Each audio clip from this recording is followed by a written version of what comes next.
فرش التراب يضمني وهو غطاء. حالانکہ میں نے اصول پہلے بتا دیا، چیریٹی بگنز ایٹ ہوم. جیسے حضور فرماتے تھے انا اول المسلمین، دیکھو میں تمہیں اسلام کی دعوت دے رہا ہوں، سب سے پہلا مسلمان میں خود ہوں. انا اول المومنین، میں تمہیں ایمان کی دعوت دے رہا ہوں، پہلا مومن میں ہوں. تو جب تک انسان اپنے کردار سے بات واضح نہ کرے تو واعظ جو ہے وہ مفید نہیں ہوتا، مؤثر نہیں ہوتا. لہذا سب سے پہلے بات جو کی گئی وہ کی گئی ہے حضور کی ازواج مطہرات سے. اب اس ضمن میں جو اصلاحی اعمال آئے ہیں، احکام، ان کو نوٹ کر لیجئے. ان کا آغاز ہوا ہے تدریجی اعتبار سے سورہ احزاب سے، اور سورہ احزاب سن 5 ہجری میں جو ہے نازل ہوئی ہے. ان کی تکمیل ہوئی ہے سورہ نور میں جو سن 6 ہجری میں نازل ہوئی. اور ایک بہت خوبصورت بات کہی، یہ مولانا امین احسن اصلاحی نے مجھے بتایا کہ ان کے استاد حمید الدین فراہی نے یہ کہا کہ سورہ احزاب میں گھر سے باہر کے پردے کا بیان ہے اور سورہ نور میں گھر کے اندر کے پردے کا بیان ہے. تو اصلاحی صاحب کہتے تھے کہ اس جملے نے میری آنکھیں کھول دی اور قرآن مجید روشن ہو گیا میرے سامنے. ورنہ اگر یہ بات سامنے نہ ہو تو آدمی اٹکتا ہے، جگہ جگہ پر اشکالات پیدا ہوتے ہیں. دیکھیے سورہ احزاب میں کیا کیا گیا. نمبر 1، پہلے خطاب ازواج مطہرات سے، بعد میں عام کر دیا گیا. نمبر 2، بتایا گیا کہ عورت کا اصل کردار کیا ہے، اس کی اصل جگہ کیا ہے، گھر. نمبر 3، استیزان کے حکم کا آغاز ہو گیا کہ گھروں میں اجازت لیے بغیر داخل نہ ہو. لیکن یہاں بھی صرف نبی کے گھر کی بات ہوئی ہے، عام نہیں. پھر محرموں کی ایک چھوٹی فہرست ہے جو سورہ احزاب میں آ گئی ہے، اور گھر سے باہر کے پردے کا حکم آ گیا ہے. یہ سورہ احزاب میں. سورہ نور میں استیزان اب عام کر دیا، کسی بھی گھر میں داخل مت ہو جب تک اذن نہ لے لو. یہ دیکھیے تدریج، پہلے حضور کے گھروں میں داخل نہ ہو، اب کسی بھی گھر میں داخل نہیں ہو سکتے بغیر استیزان کے. اور احادیث مبارکہ میں اتنی سختی آئی ہے، میں بعد میں آپ کو بتاؤں گا. دوسرے یہ کہ گھر کے اندر پردہ جو محرموں سے پردہ ہے، محرموں سے پردہ. محرم کون ہوتا ہے یہ سمجھ لیجئے. محرم وہ ہے جس سے کبھی بھی کسی شکل میں کسی حالت میں شادی نہ ہو سکے. اب ایک آدمی جو ہے اس کے گھر میں فرض کیجئے کہ ایک بہن ہے، تو اس بہن کی دوسری بہن سے وہ شادی نہیں کر سکتا. اگر وہ بیوی مر گئی تو کر سکتا ہے کہ نہیں؟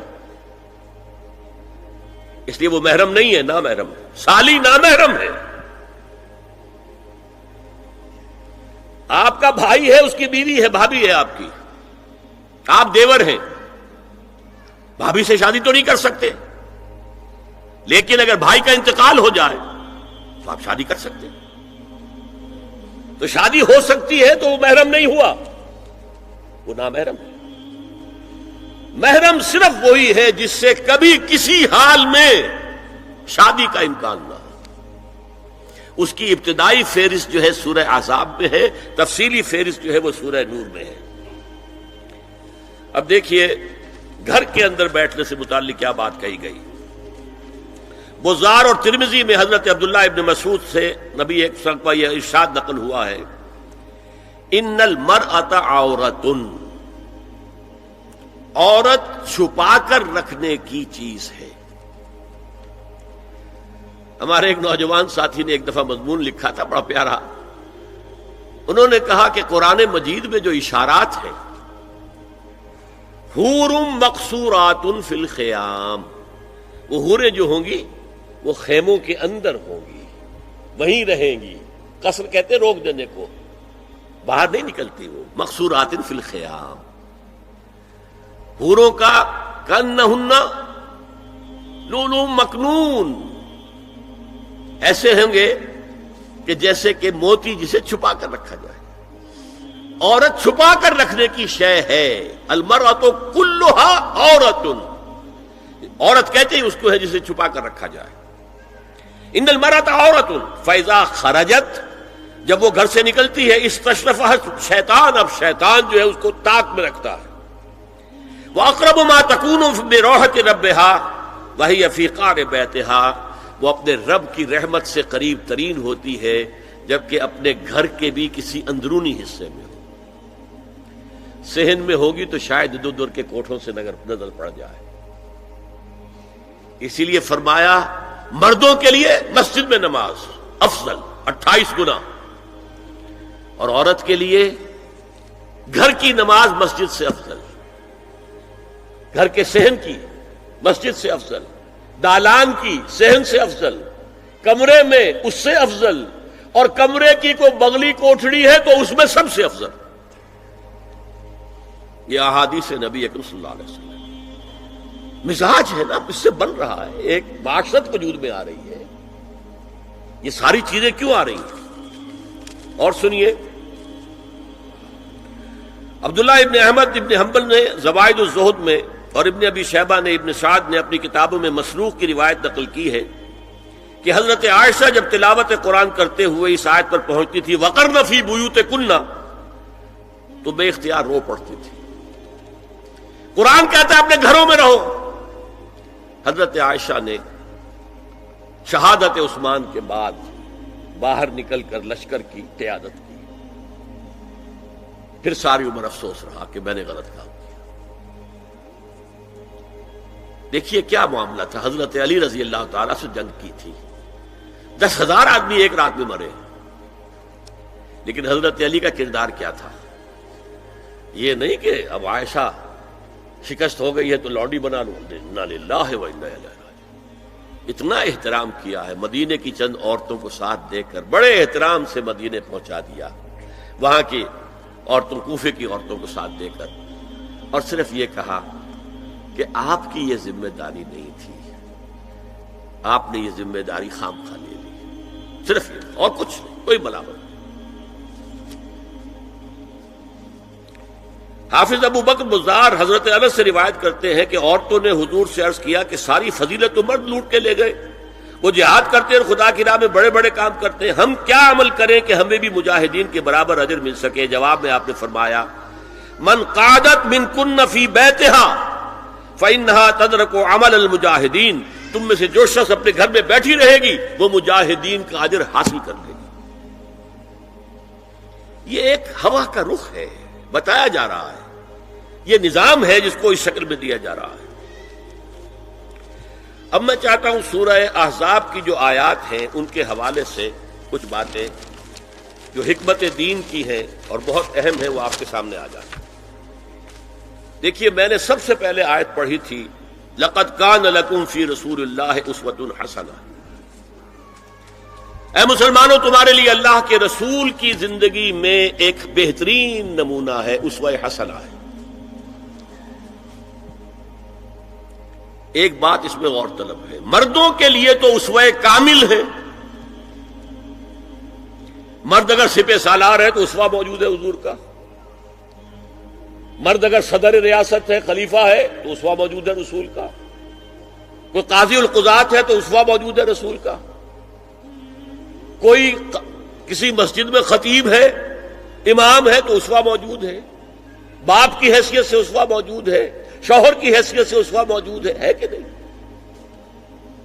مردوں کی کوئی حیثیت ایسی نہیں جس کے لیے اسوہ حضور کی زندگی میں نہ ہو. لیکن ایک خلا ہے، عورت کی نسوانی زندگی کے لیے تو حضور کی زندگی میں کوئی اسوہ نہیں ہو سکتا. حضور مرد ہے. یہ ہے فلسفہ، یہ ہے حکمت دین کہ جس صورت میں یہ آیت آئی لقد کان لکم فی رسول اللہ اسوۃ حسنۃ لمن کان یرجو اللہ والیوم الآخر وذکر اللہ کثیرا، اے لوگو، اے مسلمانوں، تمہارے لیے اللہ کے رسول کی زندگی میں ایک اسوہ کامل ہے، عمدہ اسوہ ہے ہر اس شخص کے لیے جو اللہ کا امیدوار ہے اور یوم آخر کو بھی مانتا ہے اور اللہ کا ذکر کرتا ہے کثرت سے۔ اب اس خلا کو پر کیسے کیا جائے؟ حضور کی ازواج کو بنایا گیا اسوہ خواتین کے لیے، اور یہی ایک بہت سی اور بھی حکمتیں ہوں گی۔ ایک حکمت یہی تعدد ازدواج میں ہے، اور حضرت عائشہ کی اتنی کم عمر میں شادی کرنے میں ہے کہ دیر تک وہ امت کو پڑھاتی رہی، شوہر اور بیوی کے درمیان خالص پرائیویٹ معاملات کے اندر بھی ہدایت دیتی رہی۔ آخر وہ بھی انسان کی ضرورت ہے کہ نہیں؟ آپ کو معلوم ہے ایک مرتبہ بعض صحابہ نے آ کر کہا، حضور یہ یہودی جو ہے ہم پر طنز کرتے ہیں کہ تمہارے نبی تمہیں بڑی چھوٹی چھوٹی باتوں کا حکم دیتے ہیں۔ آپ نے فرمایا کہ ہاں، ہمارے نبی نے تو ہمیں استنجا کرنا بھی سکھایا، بجائے کسی کمپلیکس کے انفیریورٹی کے سپیریورٹی کی بات کرو۔ استنجا ضروری شے نہیں ہے، گندگی سے نجات پانا ضروری شے نہیں ہے، طہارت ضروری شے نہیں ہے، ہمارے نبی نے تو استنجا کرنا بھی سکھایا۔ تو تعلق زن و شو کون بتائے گا؟ حضور بتائیں گے کسی کو؟ ازواج کو ضرورت ہوتی ہے، بڑا مسئلہ ہے، روزے میں کہاں تک جا سکتا ہے انسان؟ آخر کون بتائے گا؟ ازواج مطہرات نے بتایا۔ تو اسوہ بنانے کے لیے دیکھیے یہ آیات آئی ہیں، یہ 3 آیتیں سورہ احزاب کی یوں سمجھیے کہ نچوڑ ہے اس مسئلے میں۔ یا نساء النبی لستن کاحد من النساء، اے نبی کی بیویوں تم عام عورتوں کے مانند نہیں ہو۔ تو کیا وہ عورتیں نہیں تھیں؟ عورتیں تو تھیں۔ کیا ان کے احساسات عورتوں والے نہیں تھے؟ وہ تو تھے۔ کیا بات ہے؟ تم نبی کی بیویاں ہو، تمہیں اسوہ بننا ہے۔ ان اتقیتن فلا تخضعن بالقول، اگر تمہیں واقعی اللہ کا تقوی اور خوف ہے تو کسی اجنبی سے اگر بات کرنے کی ضرورت پیش آ جائے تو اپنی آواز میں لوچ مت پیدا کرو۔ فیطمع الذی فی قلبہ مرض، کہ جس شخص کے دل میں کوئی روگ ہے، گندگی ہے، وہ کوئی آس لگا بیٹھے کہ یہ جو مجھ سے گفتگو کر رہی ہیں، جس انداز میں کر رہی ہیں، جس لگاوٹ کے ساتھ کر رہی ہیں، تو کوئی نہ کوئی موقع ہے میرے لیے۔ انا للہ و انا الیہ راجعون، کرخت آواز میں بات کرو۔ وقل قولا معروفا، اور معروف بات کہو، صرف اس سے آگے بڑھنے کی کوئی ضرورت نہیں۔ وقرن فی بیوتکن ولا تبرجن تبرج الجاہلیۃ الاولی، اور قرار پکڑو اپنے گھروں میں، وقار کے ساتھ رہو اپنے گھروں میں، تمہاری اصل جگہ گھر ہے،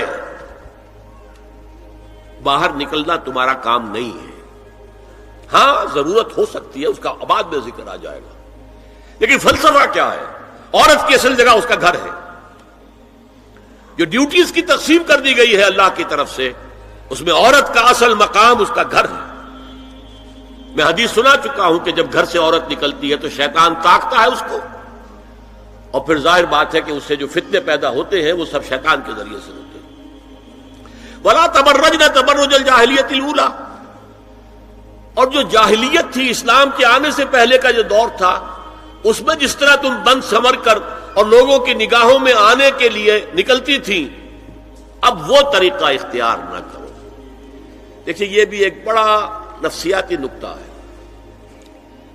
مرد کے اندر قوت ہے، وہ اپنی قوت کا ظہور چاہتا ہے، کبھی جی چاہتا ہے دیوار کو کندھا دے مارے، راستہ چلتے کسی کو لگا کندھا، قوت ظہور چاہتا ہے۔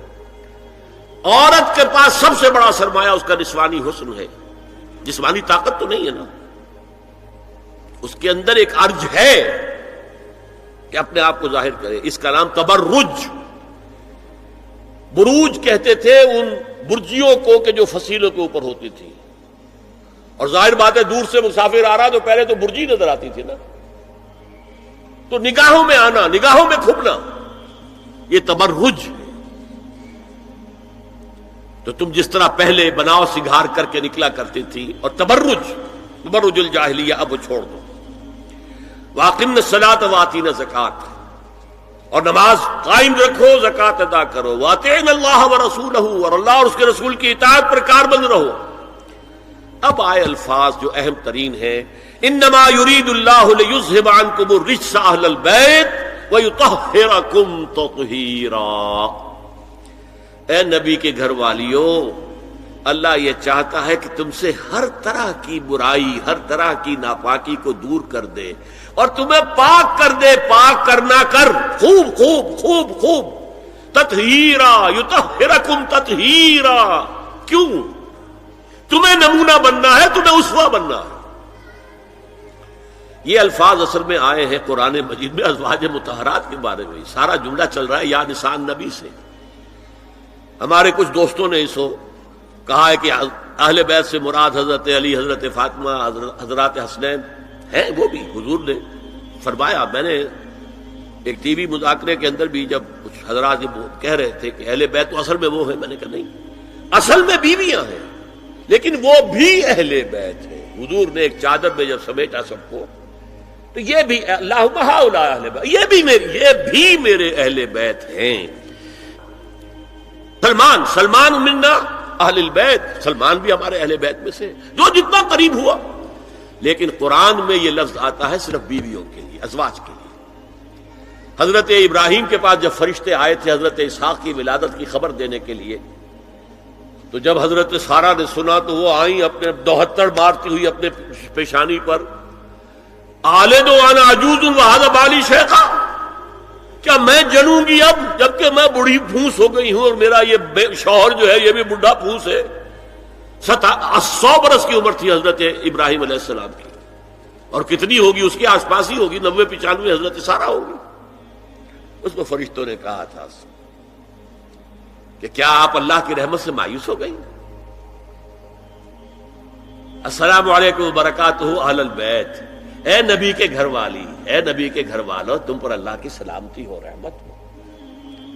تو اہل بیت کا لفظ قرآن میں 2 جگہ آیا ہے، یا حضرت سارہ کے لیے حضرت ابراہیم کی زوجہ، اور یا نساء النبی، تمہیں تو پاک کرنا ہے، پوری طرح پاک کرنا ہے، پوری طرح پاک کرنا ہے تاکہ تم اسوہ بن جاؤ۔ جو خلا ہے اسوہ محمدی میں صلی اللہ علیہ وسلم، وہ تمہارے ذریعے پورا کرنا ہے۔ اس لیے پہلا خطاب جو ہے، اب یہ دونوں باتوں سے ہو گیا، ایک تو چیریٹی بگنز ایٹ ہوم، جو بھی اصلاح کا عمل ہو گھر سے ہونا چاہیے، اور نمبر 2 یہ کہ ازواج مطہرات کو امت کی تمام خواتین کے لیے ہمیشہ کے لیے اسوہ بنانا ہے۔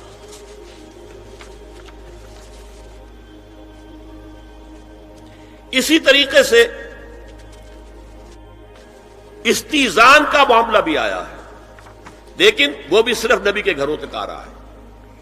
یا ایھا الذین آمنوا لا تدخلوا بیوت النبی حتی یؤذن لکم، اہل ایمان نبی کے گھروں میں داخل نہ ہوا کرو جب تک کہ اذن نہ دیا جائے۔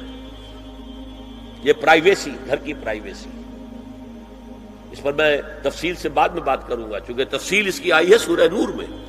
میں نے عرض کیا نا، ان احکام کا آغاز ہوا جیسے شراب کی حرمت، آغاز سورہ بقرہ، پھر سورہ نساء، پھر سورہ مائدہ۔ اسی طرح اس کا اختتام جو ہوا ہے وہ سورہ نور میں ہے۔ تو مت داخل ہوا کرو،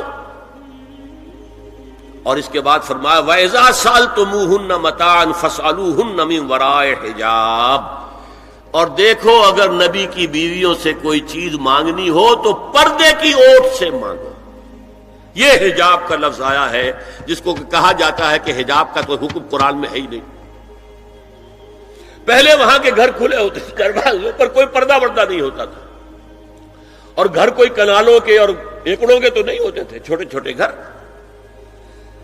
لیکن یہاں پر فرما دیا گیا پردے، اس کے بعد سے جب سے یہ آیت اتری گھروں کے اوپر پردے ڈال دیے گئے۔ اب ظاہر بات ہے کہ اس میں چہرے کا پردہ ہی ہوا نا، چہرے کا پردہ ہے حجاب، اسی کو حضرت عائشہ نے آیت الحجاب قرار دیا ہے۔ اور پھر دیکھیے جو ریئلزم ہے، ریئلزم میں نے کہا تھا نا کہ اللہ نے بھی فرمایا کہ سب سے زیادہ محبت انسان میں عورت کی ہے، حب زین للناس حب الشہوات من النساء، اور پھر اس کے بعد لمبی فہرست۔ حضور نے فرمایا حبب الی النساء والطیب، یہاں بھی فرمایا گیا ذالکم اطہر لقلوبکم وقلوبہن، یہ زیادہ پاکیزہ بات ہوگی تمہارے دلوں کے لیے بھی اور ان کے دلوں کے لیے بھی۔ اگر نبی کی بیوی بے حجاب تمہارے سامنے آ جائے گی تو وہ نبی کی بیوی ہے اور ازواج مطہرات ہونے کی حیثیت سے تمہاری ماں بھی ہے، لیکن ایک عورت بھی تو ہے، اور تم چاہے صحابی ہو کچھ بھی ہو، تم مرد بھی تو ہو۔ یہ مرد اور عورت کے درمیان جو کشش ہے یہاں بھی اس کا ساتھ۔ نبی کی بیویوں کو بھی یہ نہیں کہا کہ اس سے ماوراء ہے، معصوم تو کوئی نہیں نبی کے علاوہ، وہ تو اللہ کہہ رہا ہے ہم تمہیں پاک کر دینا چاہتے ہیں، پوری طرح پاک کر دینا چاہتے ہیں تاکہ تم تمام خواتین امت کے لیے اسوہ بن جاؤ۔ فرمایا یہ جو پردے کی اوٹ سے کوئی شے لینا دینا ہے، اس سے یہ تمہارے دلوں کے لیے بھی زیادہ پاکیزہ بات ہے اور ان کے دلوں کے لیے بھی۔ یہ ہے اللہ تعالی کا حکم سورہ احزاب کے اندر۔ اس کے بعد اسی سورہ احزاب میں اس سے جو مستثنا ہے، گھروں میں اذن لیے بغیر بھی داخل ہو سکے، جن کے سامنے ازواج مطہرات اپنے کھلے چہرے کے ساتھ آ سکتی تھی، ان کی ایک فہرست دی گئی۔ یہ مختصر فہرست ہے۔ لا جناح علیہن فی آبائہن ولا ابنائہن ولا اخوانہن ولا ابناء اخوانہن ولا ابناء اخواتہن ولا نسائہن ولا ما ملکت ایمانہن واتقین اللہ ان اللہ کان علی کل شیء شہیدا۔ کوئی حرج نہیں ہے ازواج مطہرات پر ان کے باپوں کے سلسلے میں۔ ابو بکر آئے تو جائیں سیدھے حضرت عائشہ کے حجرے میں، کون روکے گا؟ اور بیٹوں کے اور ان کے بھائیوں کے اور ان کے بیٹوں کے بھائی بھتیجے اور ان کی بہنوں کے بیٹے یعنی بھانجے، ولا نسائہن، نسائہن اس کو میں چاہتا ہوں نوٹ کریں آپ، اپنی عورتیں، جان پہچان کی عورتیں، اجنبی عورتیں نہیں۔ اس پر مزید گفتگو ہوگی سورہ نور کے حوالے سے۔ ولا ما ملکت ایمانہن، اور جو ان کے ملک یمین ہے، ان میں ایک رائے یہ ہے کہ مراد صرف باندیاں ہیں اور ایک مراد یہ ہے کہ اس میں مرد غلام بھی شامل ہیں۔ ایک رائے یہ ہے کہ مرد غلام جب تک کہ ابھی وہ بالغ نہ ہو، بچہ ہو۔ بہرحال یہ آراء ہے علیحدہ۔ واتقین اللہ ان اللہ کان علی کل شیء شہیدا، اور اللہ کا تقوی اختیار کرو، یقیناً اللہ ہر چیز کو دیکھ رہا ہے۔ اب آئیے سورہ نور کی طرف۔ اب میں یہاں پر سورہ نور میں آغاز جو ہوا ہے سورہ نور کا، وہ سب کو معلوم ہے۔ زنا کی کیا حد ہے، سزا کیا ہے؟ غیر شادی شدہ زانی یا زانیہ، اس کی سزا 100 کوڑے، اور اگر کوئی الزام لگائے اور ثبوت پیش نہ کر سکے، 4 گواہ نہ لا سکے، تو قذف کی حد کیا ہے؟ 80 کوڑے۔ اس کے بعد اصل میں جو زنا کا سد باب کرنے کے لیے احکام ہے وہ آئے ہیں۔ چنانچہ اس میں سب سے پہلے کیا ہوا؟ استیزان کا حکم بڑی تفصیل کے ساتھ آیا، بہت تفصیل کے ساتھ آیا۔ یا ایھا الذین آمنوا لا تدخلوا بیوتا غیر بیوتکم حتی تستأنسوا وتسلموا علی اہلها ذالکم خیر لکم لعلکم تذکرون۔ اہل ایمان ہرگز مت داخل ہو اپنے گھروں کے علاوہ کسی اور گھر میں جب تک کہ تم ان کے ساتھ مانوس نہ ہو جاؤ، اذن نہ لے لو، ان پر سلام نہ کرو، یہی تمہارے لیے بہتر ہے۔ اس کے بعد تفصیل آئی ہے، اس میں میں اس وقت نہیں جا رہا ہوں۔ اور جو لوگ اس پر عمل نہیں کرتے ان کے بارے میں قرآن مجید کیا کچھ، حضور کیا کچھ فرما رہے ہیں یہ آپ سن لیجئے، بہت سخت احکام ہے۔ عن ابی ہریرہ رضی اللہ عنہ ان رسول اللہ صلی اللہ علیہ وسلم قال لو ان امرا اطلع علیک بغیر اذن فخذفته بحصاة ففقعت عینہ ما کان علیک من جناح، متفق علیہ، بخاری اور مسلم دونوں کی ہے۔ اگر کوئی شخص تمہارے گھر میں بغیر اجازت کے داخل ہو جائے اور تم اس کی سزا کے طور پر اس پر کنکریاں پھینکو اور اس کی آنکھ پھوٹ جائے کنکری سے، تو تم پر کوئی گناہ نہیں۔ بغیر اجازت کے گھر میں آ گیا ہے، بغیر اذن کے، بغیر استئذان کے کنکریاں مارو اور کنکری سے آنکھ پھوٹ جائے، فما کان علیک من جناح، کوئی حرج نہیں۔ اسی طرح آیا ہے من اطلع دار قوم بغیر اذنہم ففقعوا عینہ فقد حضرت عینہ، یہ ابو داؤد کی روایت ہے۔ جو شخص بغیر اذن لیے کسی کے گھر میں داخل ہوا ہے اور اگر اس نے اس کی آنکھ پھوڑ دی تو اس کے اوپر کوئی ہرجانہ نہیں ہے، کوئی اس کی دیت نہیں، کوئی ہرجانہ نہیں۔ اجازت لینے کے ضمن میں کیا ہے؟ حضور نے طریقہ بتایا، 3 مرتبہ پکارنے کی حد مقرر کر دی اور فرمایا اگر تیسری مرتبہ پکارنے پر بھی جواب نہ آئے تو واپس ہو جاؤ۔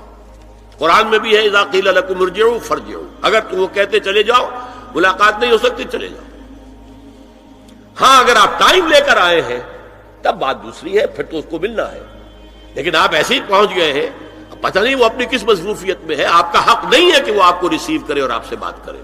اذا قیل لکم ارجعوا فارجعوا، اور برا نہ مانو کہ میرا یہ معاملہ کیا، میں آیا تھا اور مجھے جو ہے مجھ سے ملاقات نہیں کی، نہیں۔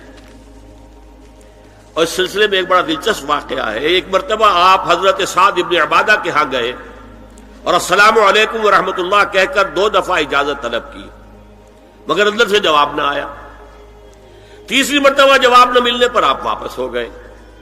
حضرت سعد اندر سے دوڑ کر آئے اور عرض کیا یا رسول اللہ، میں آپ کی آواز سن رہا تھا مگر میرا جی چاہتا تھا کہ آپ کی زبان مبارک سے میرے لیے جتنی بار بھی سلام و رحمت کی دعا نکل جائے اچھا ہے، تیسری مرتبہ بھی آپ کہیں۔ پھر دوڑ کر آئے اور لپٹ گئے حضور سے صلی اللہ علیہ وسلم۔ یہ ہے استیزان کا معاملہ۔ اب آ رہی ہے اصل آیت، قل للمؤمنین یغضوا من ابصارہم ویحفظوا فروجہم ذالک ازکی لہم ان اللہ خبیر ما یصنعون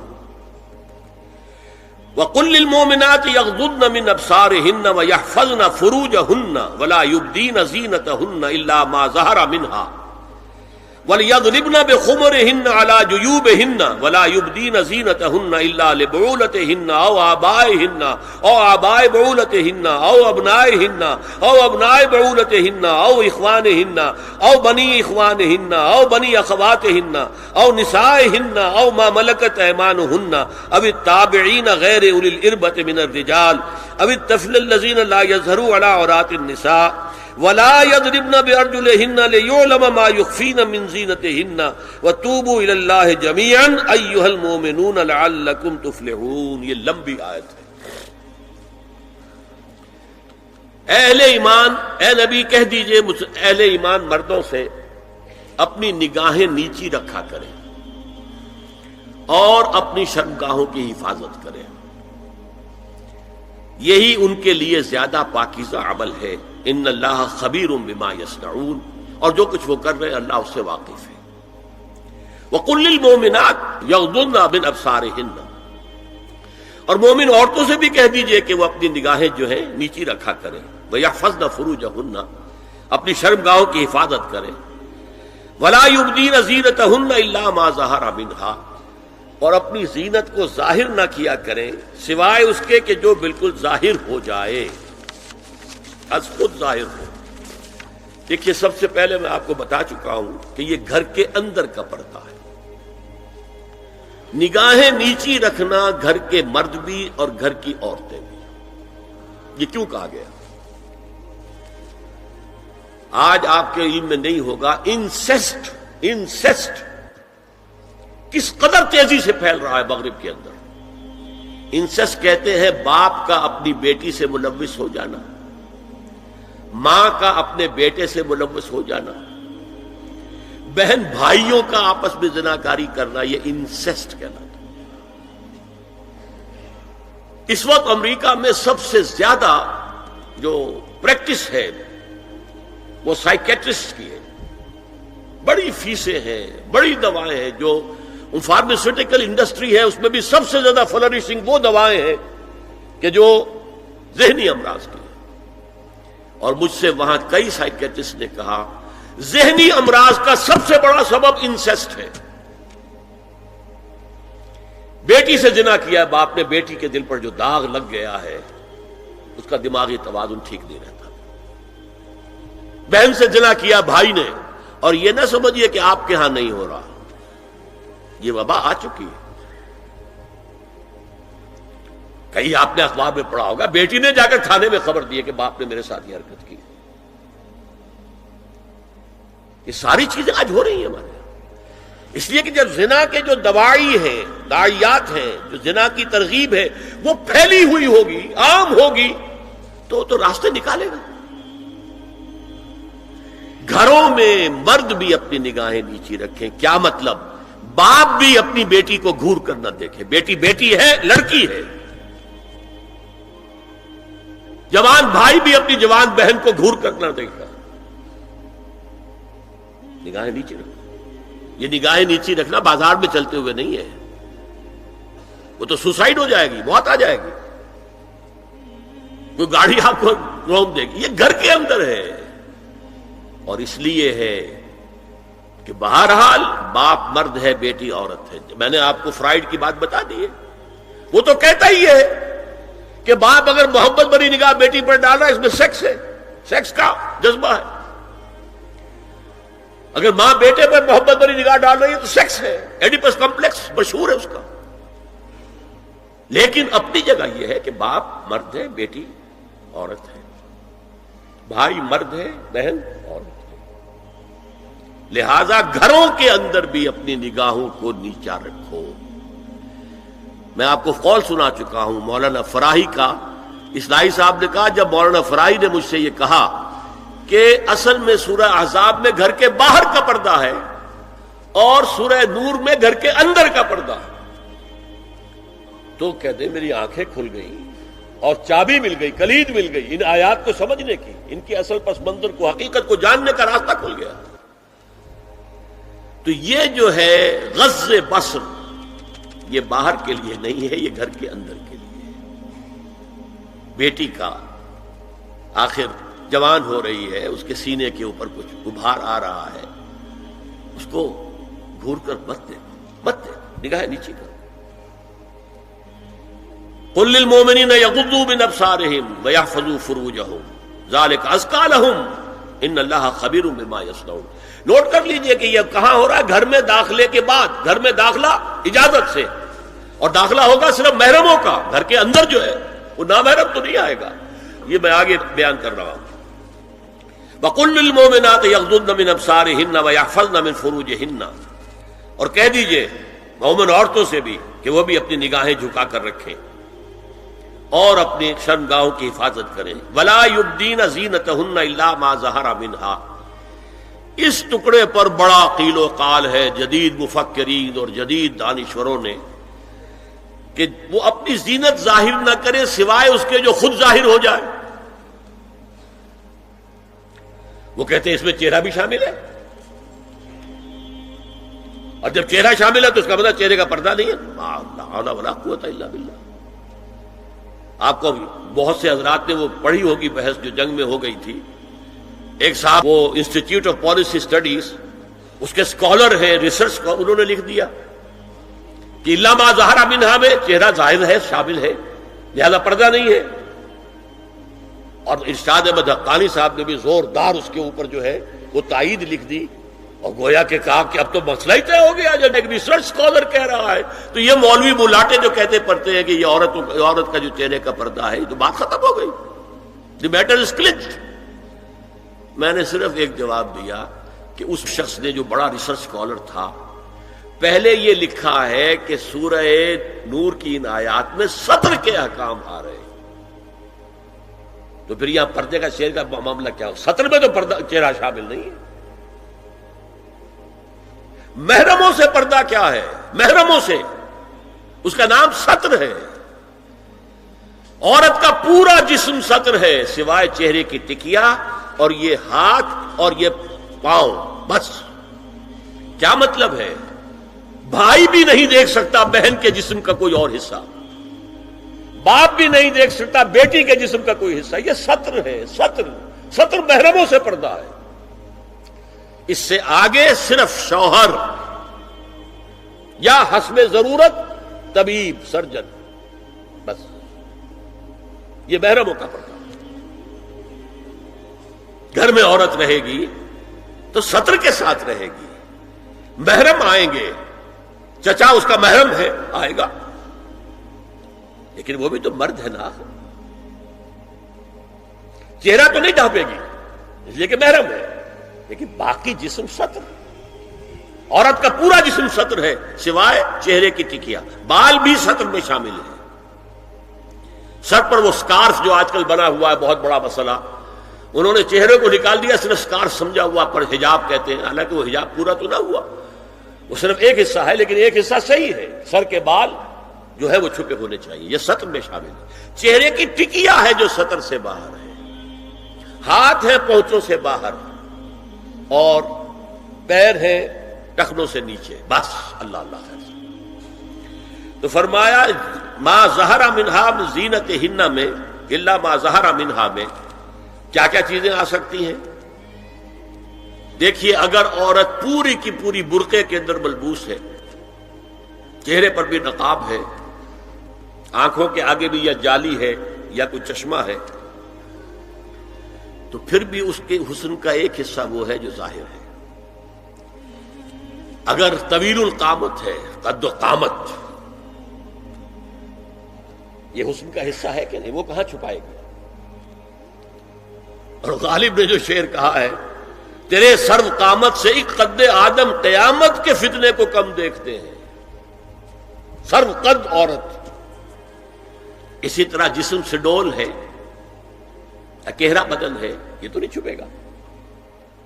عورت موٹی ہے، کیسی ہے، جسم جو غیر متناسب ہے، یہ تو نہیں چھپے گا۔